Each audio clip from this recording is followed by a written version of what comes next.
Hello, Chris Godinez, licensed professional counselor, also the host of We Need to Talk on every Sunday at noon, except for this last Sunday because I was at a conference. This video is for educational and informational purposes only. The views and opinions stated herein are mine and mine alone. They do not represent the ACA, the APA, or any other therapist for that matter. Boom shakalaka done. I'd like to move my legs. Hold on. Ooh. I'd like to thank my sponsor, BetterHelp, BetterHelp, betterhelp.com/Chris Godinez.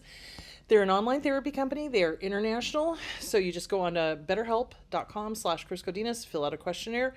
They will place you with a licensed master's level or PhD level in your state. And, or if the person can do international, they can place you with somebody that can do international. So there is that. Awesome. Thank you, betterhelp.com/Chris Godinez. Okay.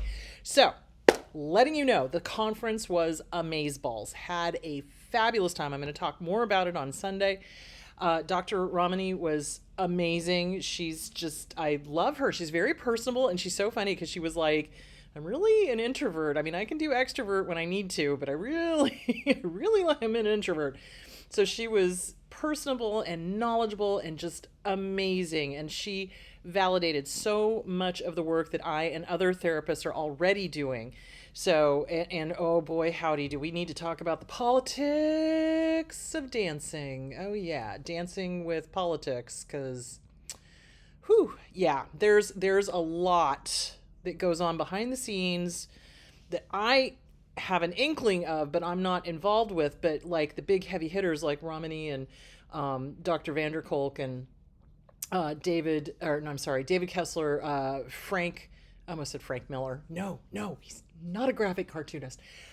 Frank Anderson and others, they're involved with the idiocy that is involved with the DSM. So we'll talk all about that on Sunday. It was somewhat disheartening, but it was interesting. And I think people need to know what goes into a diagnosis, why the DSM is so not helpful, and how much insurance companies really have something to do with that. So, and pharmaceutical companies and politicians, and don't get me started, and we'll talk about it on Sunday during the current events. Anyway, fabulous conference, really enjoyed it, had a great time.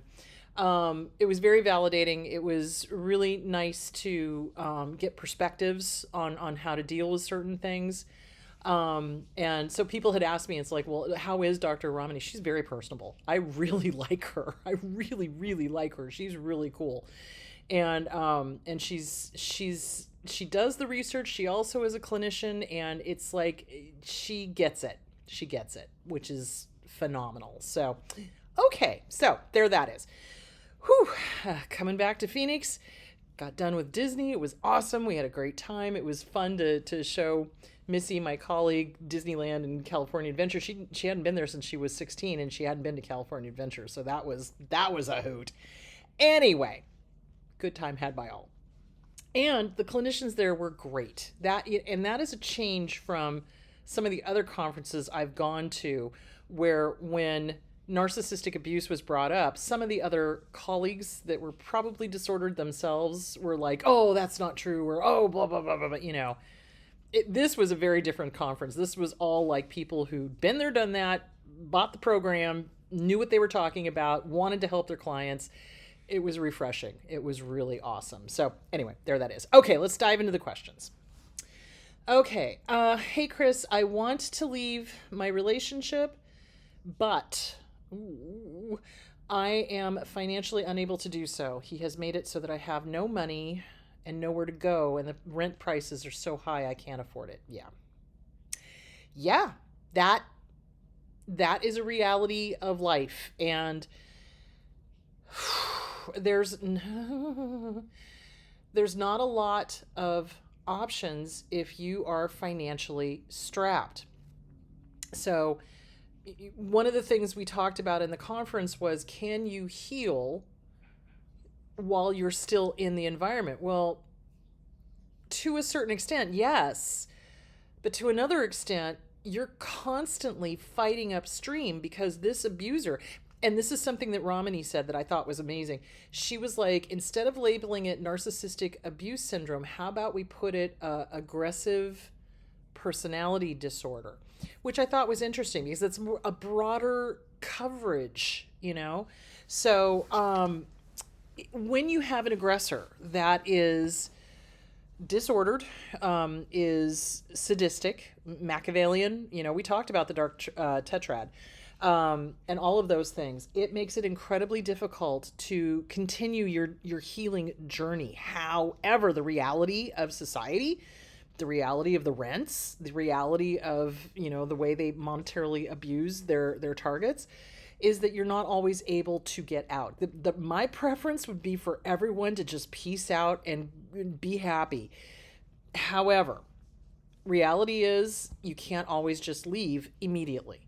So I would strongly suggest getting with some domestic violence group in your area. You're going to have to do it unbeknownst to your aggressor. Your abuser. So also hook yourself up with as many services as you possibly can. Do not be afraid to reach out for help from religious organizations, social organizations, city organizations, county organizations, nonprofits, etc., etc., etc. So in Phoenix, we're kind of blessed because we have the Fresh Start Women's Resource Center. And unfortunately, that's just for women. So I've had many men who are being abused go, I have nowhere to go. I don't know what to do. I don't know where to. And the only thing that I can suggest to them for men is a men's shelter. And it bothers me that there's not a Fresh Start men's shelter. You know what I'm saying? So you've got to take advantage of as many social services as you possibly can. Also, it's important to guard your sanity, guard your boundaries, because when you start standing up for yourself, right, and you're not out of that situation, that person is either going to shun you to punish you, or they're going to punish you to punish you verbally, mentally, emotionally, physically, sexually, or otherwise. So it is dicey having to stay. But realize too, when you leave, if they are crazy enough, if they are dark triad enough, they are still going to try to punish you, and they are still going to try to do whatever to manipulate and control, because that's what their thing is manipulation and control. So I would suggest, if you can, if they've stopped you from working, see if you can get another job. Or if they've sabotaged that job, see if you can get another job. Open up a bank account that they have no idea of. And even if you only put $5 or $10 in there, okay, well, you're $5 or $10 closer to getting out. So it is baby steps, and realize that the healthier you become, the more they notice the difference, the more you're not being manipulated, the more you're not buying into their gaslighting or their, you know, flipping the script or whatever. They are going to get suspicious. If you do open up a bank account, leave your phone at home. Take a lift, you know, don't take your car, take a lift, take something that you can, you know, or have a friend drive you.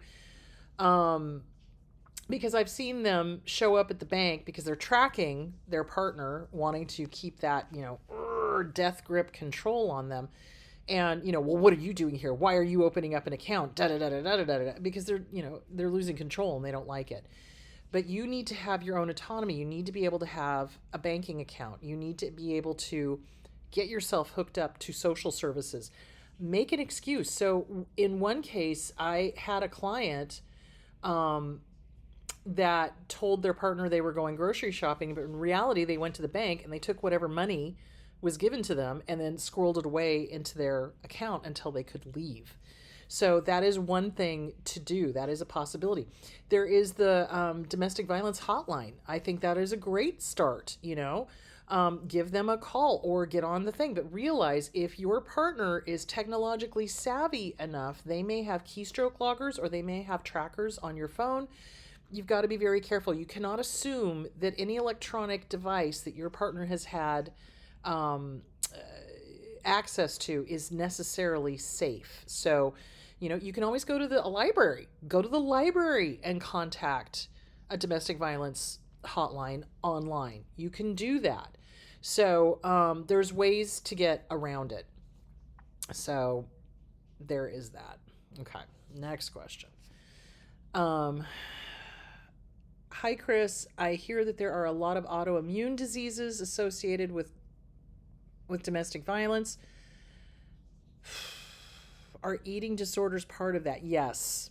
Yes, 100%. It's not an autoimmune disease, but statistics have shown, and multiple presenters, threw up that, hey, look, people that are going through domestic violence, people that are going through this kind of abuse, people that are being, emotionally abused are going through later in life because they're at a high level of, freaked outness and cortisol and adrenaline and everything else, that they end up with autoimmune issues. They end up with a higher rate of mental health issues, to severe depression, severe anxiety, eating disorders, because it's the only thing they can control.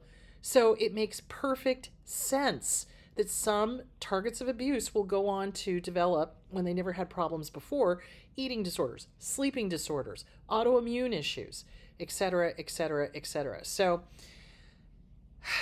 it's not surprising, and because it's an and world, and I love to point that out, and it can be addressed along with the trauma. So a good therapist is going to be doing I can't hold the computer, two-pronged approach, dealing with the eating disorder and dealing with the trauma, so that you're getting healing on both levels. And some therapists out there, and I did talk to a few that were just new to the field. They didn't know, they didn't understand. Were like, well, but I had this client tell me they wanted to do couples counseling with their abuser, so I sent them to couples counseling, and it was a disaster. And I'm like, yeah, because it's dangerous. Don't do that. So if there are any new clinicians listening to this, don't do it. But now here's the caveat.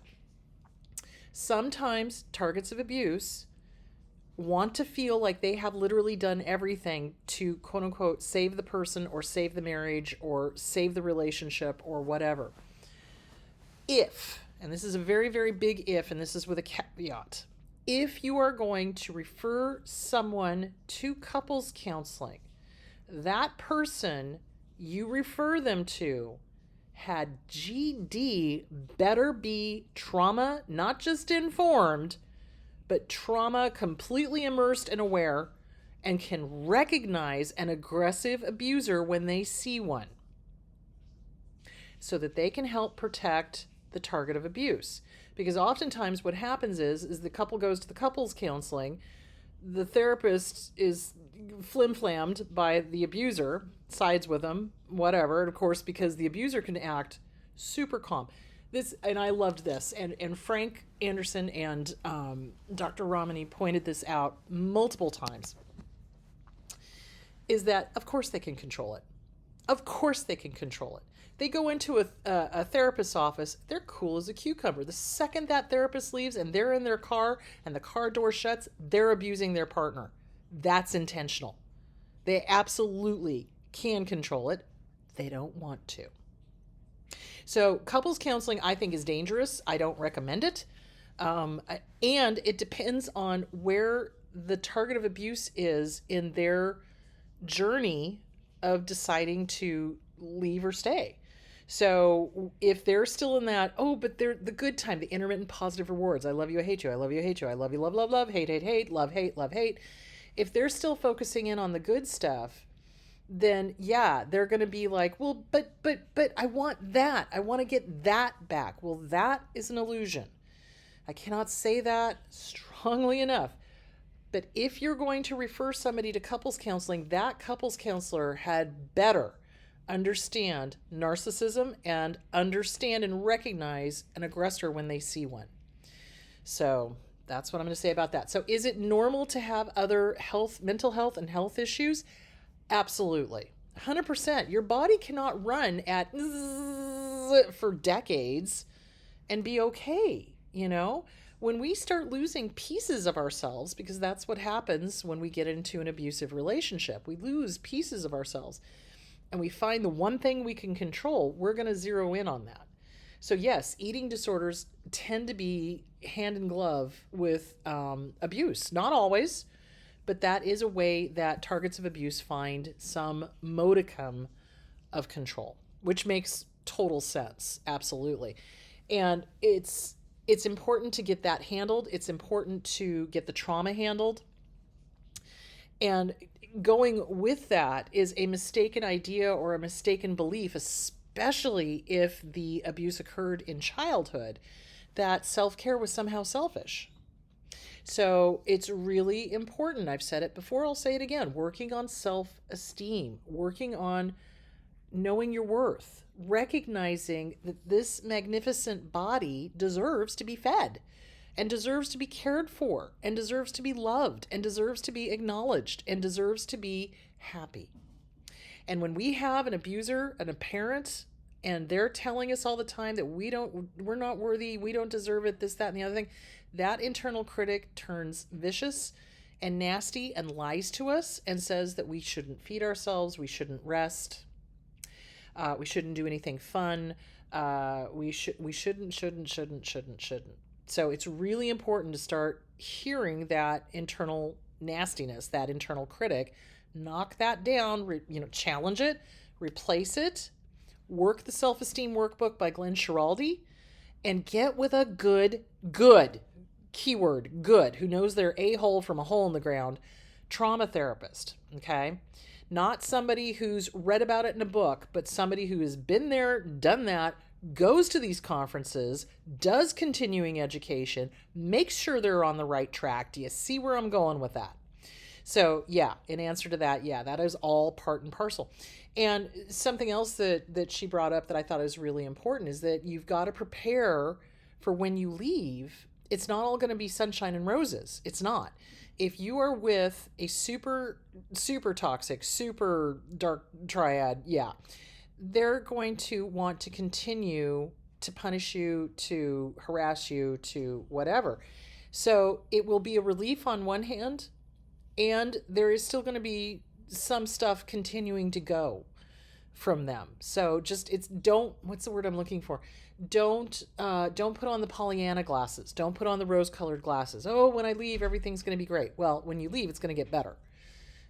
On one hand. And on the other hand, they're going to trust them to be who they are, So they are going to be who they are.